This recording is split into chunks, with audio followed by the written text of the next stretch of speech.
we heard that the Ravens actually tried to trade for Zach Ertz before he got injured because he got placed on IR.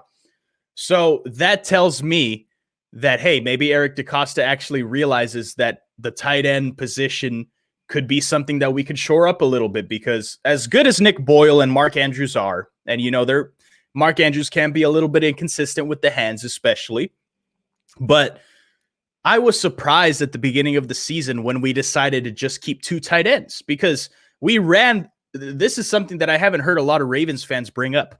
We ran the most amount of 3 tight end sets than any team in the NFL last year. So, and I mean, you kind of have to, because you have Nick Boyle, you have Mark Andrews, and you have Hayden Hurst. You want them all on the field. I mean, they're great players, right? But the fact that Hayden Hurst is gone, he's on the Falcons now, we just decided to keep 2 tight ends. Could that be part of the reason why this offense hasn't been as successful as it was last season? I don't know. I feel like that's one aspect that a lot of Ravens fans are not mentioning. That, hey, we only have 2 tight ends on the roster. We can't run these 3 tight end sets that we were running so much last season. So I'm just saying that could be part of the reason that the offense has not been as potent as it was last season. But anyway, that's just what I wanted to bring up. But obviously, I would have loved to see Zach Ertz on the team. It sucks that he got hurt and that he got placed on IR. I wonder if the move would have been made if Zach Ertz did not get placed on IR, if he did not get injured. And just imagine that. Just imagine Mark Andrews and Zach Ertz and Nick Boyle, man. That would have been nasty. Would have been way better than Hayden Hurst. As much as I love Hayden Hurst, and I knew that he was going to have a good year in Atlanta, I told you guys that he is going to ball out in Atlanta. He's going to be Matt Ryan's favorite target. As much as good of a season he's having over there, imagine Zach Ertz next to Mark Andrews, bro, and Nick Boyle. I mean, my God, Lamar would have just been, he would have loved that. You know, he would have loved that. So unfortunately, that didn't happen. Hopefully he gets healthy. But I do find it interesting that we did at least attempt to trade for Zach Ertz.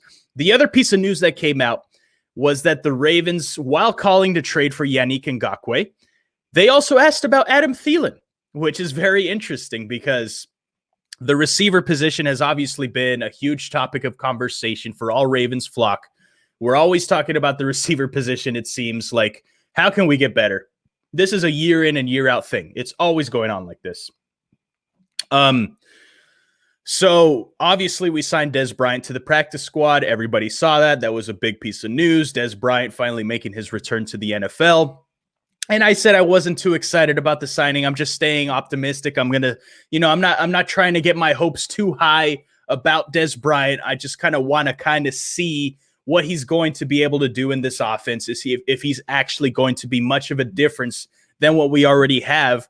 And I got to say, just from a few things of practice, a few clips of practice, man, this guy looks good. He looks like big. He looks muscular. He looks like he's ready, man. He looks like he's ready to play, which is awesome. You love to see that. I don't think he's going to play on Sunday. Just from the way it feels, it doesn't feel like they're planning on playing Dez Bryant this Sunday against the Steelers. So we might maybe see him next week against the Colts. That's a possibility. Or maybe they wait a little bit longer to bring him up to the roster. But so far, Dez has looked pretty damn good out there practicing. You love to see that. So, but it's clear that we could still use some more receiving help, right? Because aside from Hollywood Brown, I mean, no other receiver is really stepping up here. I mean, we do have Devin Duvernay, the rookie out of Texas, who anytime he gets a chance on the field, he looks good. But the coaching staff, you know how they are with rookies. They're just unwilling to put rookies in the lineup, man. They don't want to give rookies opportunities for some reason early on. It's happened all the time. It happened with Marlon Humphrey when we drafted him. So it's nothing new. We're used to that.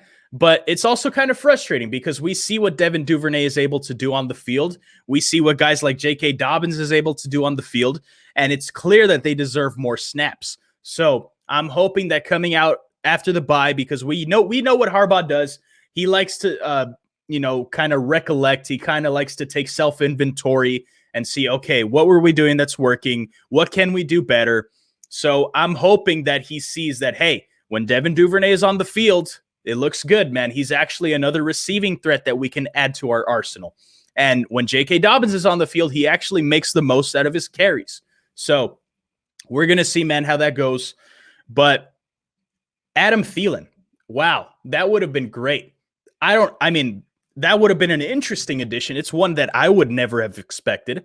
I mean, I guess it makes sense. Because the Vikings at this point, they're 1-5, 1-6, something like that. They don't really have any playoff aspirations at this point. They're kind of just like, well, we're stuck with Kirk Cousins. What are we going to do here? So let's just trade everybody away. So I think an Adam Thielen trade would have made a lot of sense, but I guess that the Vikings themselves just weren't willing to depart from Adam Thielen. My guess is Kirk Cousins is like, oh, hell no. You hang up that phone right now, man. You're not getting rid of my other receiver. You already got rid of Stephon Diggs. You're not getting rid of Adam Thielen. So that's what I'm assuming happened there. But yeah, that would have been great. I mean, really any receiver at this point I would take. I'm even getting excited for the prospect of Dez Bryant coming in and being like this veteran leader and being this tough guy, this trash talking guy, kind of like a Steve Smith was, or Anquan Bolden, right? That big physical possession receiver that we're definitely lacking, because we were hoping that Miles Boykin would turn into that. And I hate to go on a tangent here about our receiving core, but it's what I do, man. It's what I do. So Miles Boykin, he was expected to be that 50-50 possession red zone threat guy, that physical guy, because he has the tools, he has the size, he has the speed, he has everything to be that. But he comes out and he plays soft. Or even worse, he comes out and he doesn't understand Lamar Jackson, or he can't hear him, and he ends up running the wrong route on the field. So just so many different things with Miles Boykin, and he just hasn't turned out to be that guy that we were hoping when we drafted him. So maybe the Dez Bryant addition can be great. But man, just imagine Adam Thielen on this team. That would actually add a legitimate receiving threat for Lamar, and a player that defenses will have to respect. So I would have loved that trade. Maybe the Vikings actually said, sure, but we want a good, like a second round pick or something. Maybe they were asking for too much and Eric DeCosta wasn't willing to depart with a high pick. So I think that's possible. I don't know, but it happened. And unfortunately it's not going to happen. But what that does tell me is that Eric DeCosta, he sees pretty much what the rest of us see, that this receiving core, it needs help. Dez Bryant is great, low risk, high reward possibility. But the receiving core still needs help. And maybe he's also noticing that, hey, maybe we could use another tight end addition, because like I said earlier, we did run the most 3 tight end sets for out of any offense in the league last year. So I don't know. But what that tells me is that Eric DeCosta, he knows, EDC, my guy knows, the Don DeCosta, the Godfather, he knows what's going on with the team. He knows the problems that we're facing on offense. So you love to see that. But that's pretty much it, man. That's all I wanted to say on that.